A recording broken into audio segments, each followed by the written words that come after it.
thank him and his mother for being there when she was sick. I wish I'd known so I could have been. But I can't explain the anger, the hurt. I don't... He had no right to do any of it, to keep her from me and take her from me. That's not his choice. She fought for life. She fought hard for life. And somewhere along the way, due to his decisions, that was taken from her.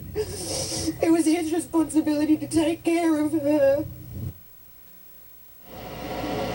I'm Jean Casares of In Session on the True TV network in for Nancy Grace tonight. Well, Zarah Baker's biological mother is stepping forward for the first time talking about Zarah and her emotions. Elisa Baker is writing letters from jail to her family saying she's the victim in all this. She's the one with all the bruises. It's not Zarah Baker.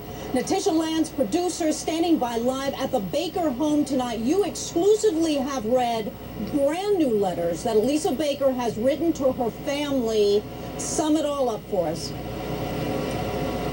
Well, Jean, there's 3 letters, and they were written to a cousin of Elisa Baker's. In these letters, she says that she is the one who had the black eyes and the bruises, not Zarah. She also goes on to say that she loves Zarah, that Zarah was a gift from God for her, that she was preparing for a birthday, and if she was preparing for that birthday, that shows that she did not hate her. Now, she also says, Jean, that she took a polygraph in order to prove that she is telling the truth, and I did speak to police today, and what police are saying about that polygraph is that they will not deny it. However, they will not go into any detail. All right, now, Natisha, you also got an exclusive interview with a cousin of Elisa Baker, that is the spokesperson for Elisa Baker at this point, wanting to give a statement to this country that is so fixated on this case. We want to show that to everybody right now. She's in the shadows. She did not want to show her face, but listen to what she has to say. I have received letters from Lisa, and in each one of them she made it very clear how much she cared about Zarah and that she don't understand the man that she loves can do her this way. She repeatedly has said that they didn't kill Zarah. Maybe it's not impossible that she found Zarah deceased for about 2 weeks with what appeared to be a virus. This was also acknowledged by her oldest daughter. Why she wasn't taken to a doctor, we don't know. Lisa does suffer from bipolar and depression.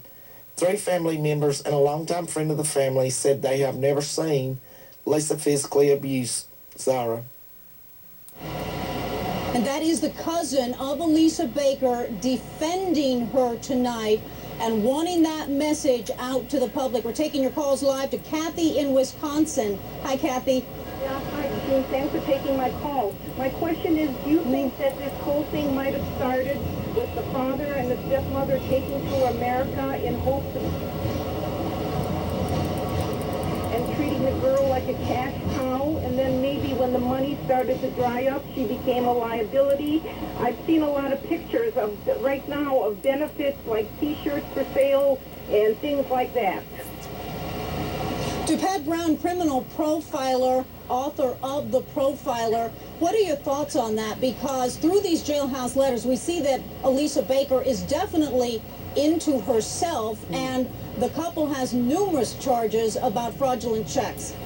Right. Well, I would say the Baker beasts are both exhibiting a lot of psychopathy. And I feel really annoyed with this cousin because certainly Alyssa has been all over the map with her extreme narcissism, with her pathological lying, with her lack of empathy, that now she's a victim of everything now. You know, everybody's done her wrong. This is psychopathic behavior. And I wish the cousin would pay more attention to poor Zarah and her poor mother than giving Alyssa any kind of time of day. I mean, Alyssa is now, you know, she's trying to get everybody's sympathy by playing the victim, and she wants the attention, and she's also coming up with a really great defense by saying Adam Baker is the one who's completely responsible. She had like Stockholm Syndrome, and she had to follow every one of his wishes and do everything he, told her to do, and she couldn't help the child, and then he killed her, and he told her to shut up, and he told her to write the note. Can you see all this going down? I mean, this is a pack of lies, and I, put our hearts with Zarah and not this one. Put our hearts to Zarah, to Diana in Washington. Hi, Diana. Hi, Jean. First of all, I want to say my heart goes out to the mother and to Zarah.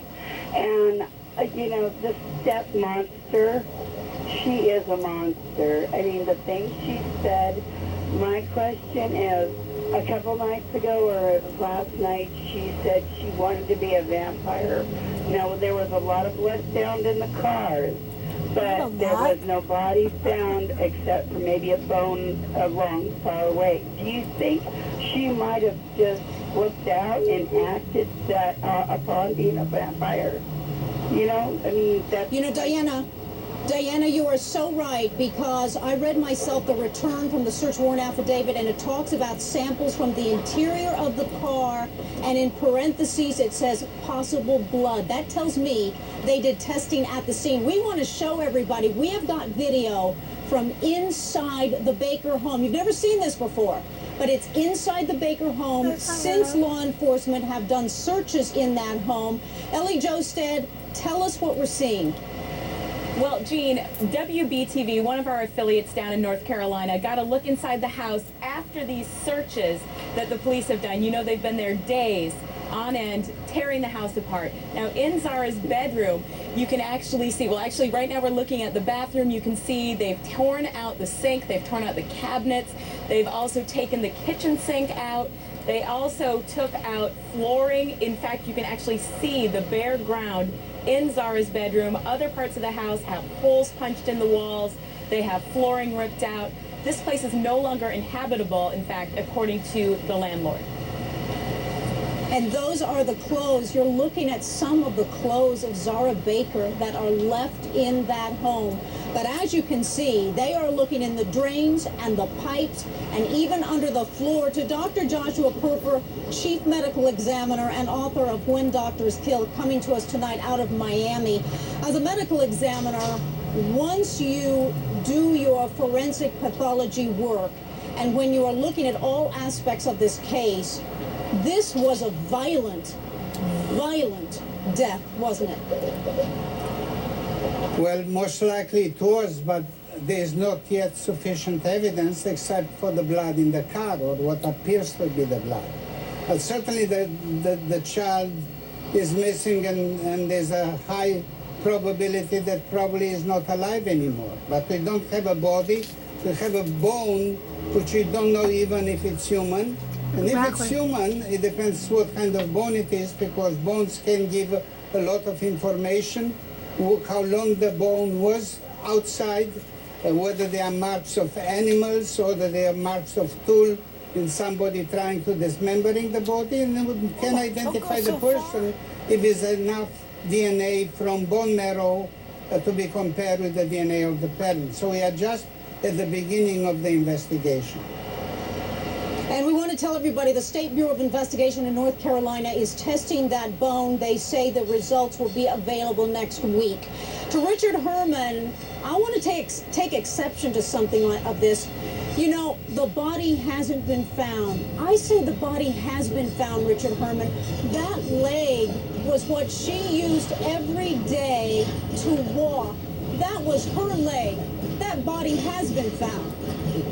Gene, we don't know if it's her leg. We don't know if it's a human leg. You made a statement that it was a violent death. We don't know if it was a violent death. We don't know where it took place. But they're looking in drains, Richard Herman, they're looking in drains. They're taking the sinks. They're looking for blood. They have to have probable cause to go in there and do that. They know what happened. They're just trying to find the evidence. Yeah, they're claiming it's a crime scene, but so far they're not finding anything, Gene. They got nothing. Dr. Purper's right. This is the very beginning. They've got so much police work to do here, and I'm surprised that the person, Elisa in jail, or the father, no one has flipped. They probably don't have a story to tell. That's why. Judge them for yourself. 98% of the media stuff is live.